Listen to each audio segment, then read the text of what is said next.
So you should have gotten an email from Gemshelf telling you that you could log in and inviting you to do so. It may have given you a password or the ability to create a password. And then when you want to log in, you go to psi.gemshelf.com here at the top. It'll redirect you to sign in if you're not already signed in. Enter your email and your password that you're either given or that you set and hit login, and we'll arrive at the Gemshelf homepage. Over here on the left are our libraries. You'll have your own personal library where you can add anything you like. And you can see the general partners in innovations library. And you won't have a test library, but you could create one if you wanted to. So I just clicked open the partners library, and you can see all the top level folders that Jess and Jesse worked very hard to make awesome for you.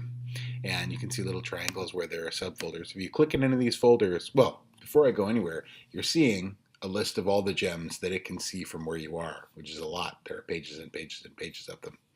Obviously, that's not the best way to find something. If you know, oh, I'm doing a DTR and I need a data collection tool and it's a district leader interview, you can go right to it. If you don't know where that is necessarily, you could search for it.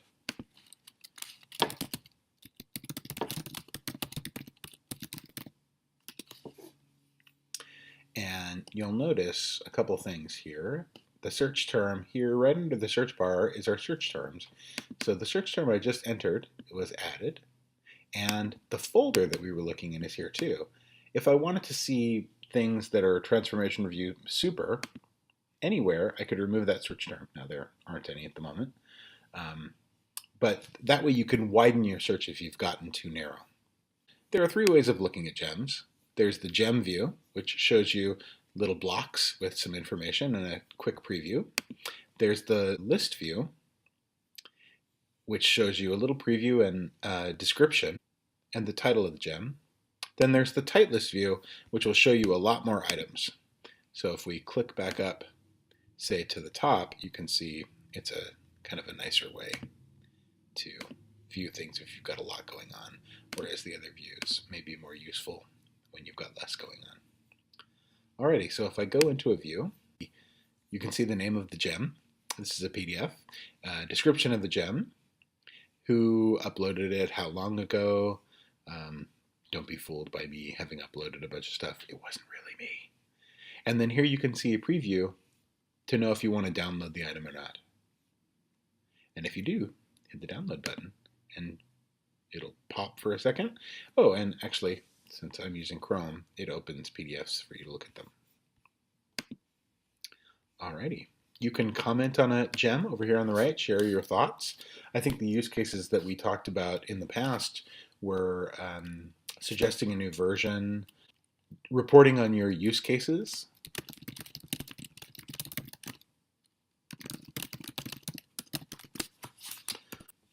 or asking questions or suggesting that there might be an updated version of the file.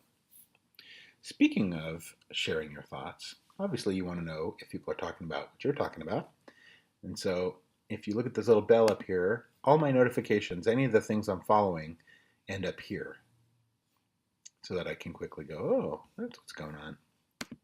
If you want to change what you get notified about, you can go to this little menu icon here, go to the Manage Account, and on your account, you can go over to Notifications, and you can get notified on Gemshelf or by email about these items. Maybe someone tags a gem created by you, someone comments on a gem, you get added to a group. I think these bottom few are the ones you really want to care about. And that will let you know what's kind of frothy at the moment. Alrighty, going back to my main Gemshelf window. You can also filter by type of gem. Right now it's showing me counts for the number of gems that I'm looking at. So obviously there are lots of folders and there's some documents.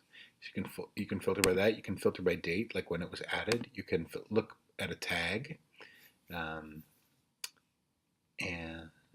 you could look by user if you know somebody in particular added it. Although honestly, right now most of them were added by me. So that's a way to find your gems, to search for them, and to comment on them, and then to follow what's ever going on with them. I hope that's helpful. I hope you enjoy